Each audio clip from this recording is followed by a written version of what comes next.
This is Daily Armenia, CivilNet's daily news digest. Here's what you need to know today.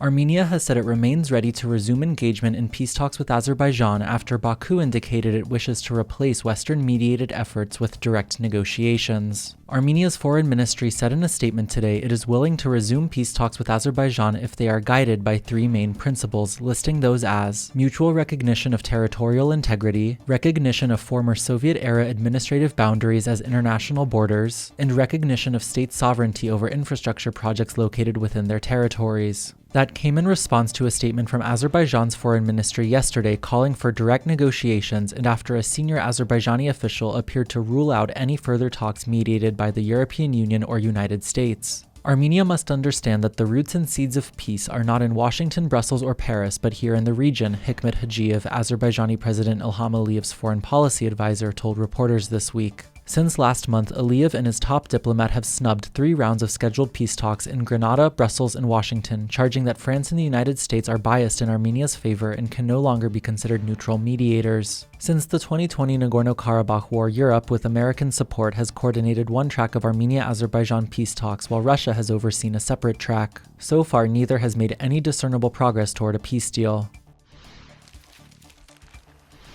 A senior Azerbaijani official appears to have threatened to shut down the United States Agency for International Development's office in Baku after the head of the agency called September's mass exodus of Armenians from Nagorno-Karabakh a forced displacement. There is no place for USAID operation in Azerbaijan any longer, Hajiyev, the foreign policy advisor, wrote on X, formerly Twitter, yesterday. Those remarks came in response to a post on X by Samantha Power, the head of USAID, calling September's displacement of roughly 100,000 Armenians from Nagorno-Karabakh to Armenia forced, and announcing an additional $4 million in support for Nagorno-Karabakh's Armenians. There was no immediate reaction from USAID's Azerbaijan office, which says it has invested upwards of $430 million in the country since the collapse of the Soviet Union. The apparent threat to shutter USAID Azerbaijan comes as relations between Washington and Baku continue to fray. Last week, a senior State Department official said there's no chance of business as usual with Azerbaijan after the events of September, prompting the country to issue a statement slamming the United States for taking what it called one-sided, biased, counterproductive, baseless, and unacceptable positions.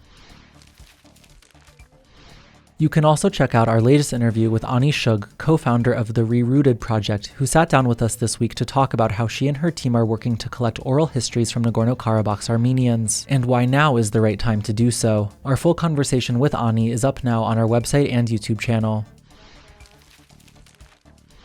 And if you speak Russian, you can take a look at our latest video report about Fatima Zurabova, a young woman from the Russian Republic of Ingushetia who has gained nationwide attention in Armenia after fleeing here earlier this month to escape alleged domestic violence at home. Fatima says she was temporarily placed in police custody in Yerevan and forced against her wishes to meet with her relatives who had followed her to Armenia to try to convince her to return home. To tell her story, Fatima recorded a video message exclusively for us. You can find that on civilnet.am.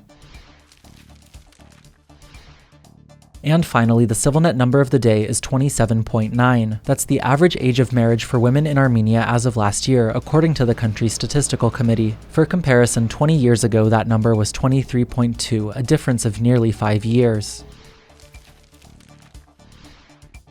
And as always, please follow CivilNet for the latest news and independent reporting from our contributors on the ground here in Armenia.